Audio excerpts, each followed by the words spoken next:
Hey guys, and welcome to another installment of Van's Hep Yourself. Taking a break from furniture today before I go crazy.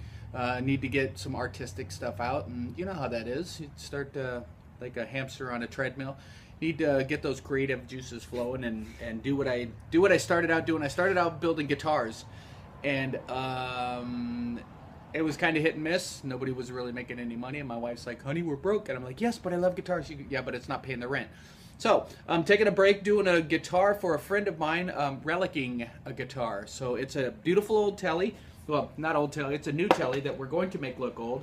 Awesome color. The original guy did a great job at creating this beautiful guitar, and we're going to beat it up just because the owner wants it to look old. So the original builder, I'm sure he got these parts offline. It's basically a factory-made telly neck, nice telly neck. But he put this. See this right here? This is what they're selling as vintage. You know what people are trying to get away with, that vintage color tone.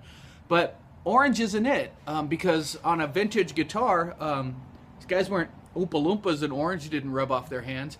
No, the color we're looking for, if you think about it, is grease and grime and tobacco and beer. And these old blues players, again, they weren't Oompa Loompas. Orange didn't rub off their hands. And yes, the lacquer does turn a little yellow orangey, but not that much. These guys got out of the factory and picked up their guitars and played with angst and bumped and banged these guitars and got grease and grime and sweat. And so we're looking for a different color. When I get done coloring this in, I'll show you what colors I used. And I'm sure you'll go, oh yeah, that's a lot more authentic. Cause see how orange that is? That's just, and it's so shiny. And yeah, that would have never happened 50 years ago.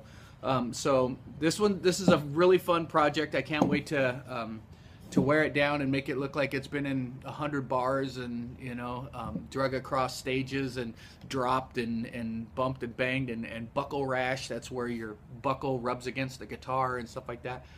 It's actually really fun to do. We're going to take the hardware. You got brand new spiffy shiny hardware, and I've already done a couple of them.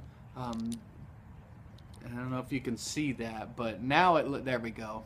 Now it looks like greasy, grimy. Somebody's had this guitar for 50 years. We're also going to take this beautiful shiny stuff and I call it funk finger, but it's actually acids in your hands that literally eat through rust. So what we're going to do is we're going to get some muriatic acid. We're not going to dip it in the muriatic acid. We're going to put the hardware in a dish and then muriatic acid around in a bigger dish and then put a cover over it so just the gases get to it. And that looks very realistic. It looks like it's been weathered and not like I said, dipped in muriatic acid, because that'll just boil the chrome right off of it. Some other tricks for this. This is way too white. We need to get a green and almost yellow tone in it, and this will be a trick. I'll do this one all on its own and show you guys how to do it. Just bumping and banging. I already started with some wear right here, because that's where your arm would go over the top of the guitar. And again, we're going to pull all this chrome hardware off and make it look like it's been used. I already did some wear with a buckle rash. You just take the edge of something dull but still got pointy on it, and you rub it around and you sing a song like and that makes it, there's a song going on in there. So we're actually building songs into the guitar. This ought to be fun, and I can't wait to show you steps along the way and some finished projects. Any questions, anything I can address for you, please give me drop a line. Glad to be of service. Thank you for watching another Van's Help Yourself.